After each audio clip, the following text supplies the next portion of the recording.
సొంత ఇల్లు లేదు తెలుసా ఆడపిల్లలకి. అయితే నాన్నిల్లు ఉంటది, లేకపోతే మొగుడిల్లు ఉంటది. సొంత ఇల్లు ఎక్కడుంది ఆడపిల్లకి? ఓకే, మీ వర్షన్ చెప్పారు కదా, ఇప్పుడు మా వర్షన్ కూడా వినండి.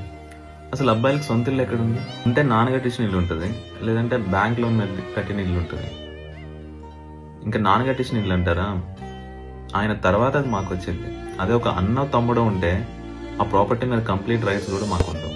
అది మా సొంత ఇల్లు ఎలా అయింది? ఇంకా బ్యాంక్ లోన్ కట్టిన ఇల్లు అయితే చెప్పక్కర్లా. బై మిస్టేక్ ఏమన్నా అయ్యి ఈఎంఐ కట్టకపోతే బ్యాంక్ వాడు వచ్చి హ్యాండ్ ఓవర్ చేస్తుంది. అది సొంత ఇల్లు ఎలా అయింది? ప్రెసెంట్ ఆ సొంత ఇల్లు ప్రాపర్టీ లేవనే కదా బయట అబ్బాయిలకి 30 to 35 ఏజ్ వచ్చినా పెళ్లిళ్ళు గట్ల 1 lakh శాలరీ ఉన్నా రిజెక్ట్ చేస్తున్నారు. నాకు అర్థం కాదు, 30 to 40 మిడిల్ ఏజ్ లో ఉన్న అబ్బాయికి ఎక్కడి నుంచి వస్తాయి ఆస్తులు?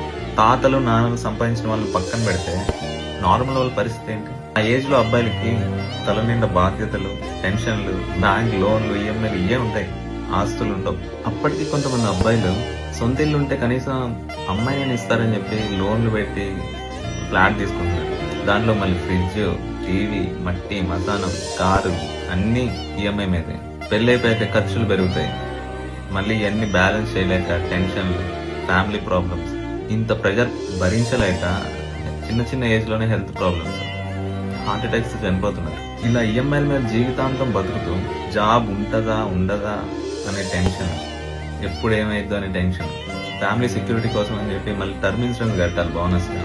సరే, మగ పుట్ట పుట్టినందుకు ఇవన్నీ చేయాలి, చేస్తారు. అలా అని చెప్పి పెళ్ళయ్యాక జీవితాంతం అమ్మాయి ఉంటదా మధ్యలో వదిలేసి వెళ్ళిపోద్దని అదో డౌట్. మళ్ళీ నిజంగా ఇది కూడా ఒక బతికేనా? ప్రెసెంట్ మీ అమ్మాయిలు అబ్బాయిల కంటే చాలా ధైర్యంగా బతుకుతున్నారు, ఎందులోనూ కాంప్రమైజ్ అవ్వట్లేదు. అక్కడక్కడ కొన్ని మిస్టేక్స్ జరుగుతున్నాయేమో కానీ మిగతా వాళ్ళంతా అన్నిట్లోనూ మంచి ఫైట్ ఇస్తున్నారు. స్టడీస్ లో గానీ, స్పోర్ట్స్ లో గానీ, జాబ్స్ లో గానీ, క్రైమ్ లో గానీ ఎందులోనూ తగ్గట్లేదు. మొన్న ఆపరేషన్ సింధూర్ ముందు నడిపించింది 2 లేడీ ఆఫీసర్స్. అలాంటివి చెప్పి మోటివేట్ చేయండి, అంతేగాని ఇలాంటి ఎమోషనల్ డ్రామాలు ఆపేసేయండి. ఒక అబ్బాయికి 1 lakh శాలరీ ఉన్నా ఈ సొసైటీలో ఎందుకు వాడే మనశ్శాంతి బతకలేకపోతున్నాడో అందరికి తెలియాలి. షేర్ చేయండి.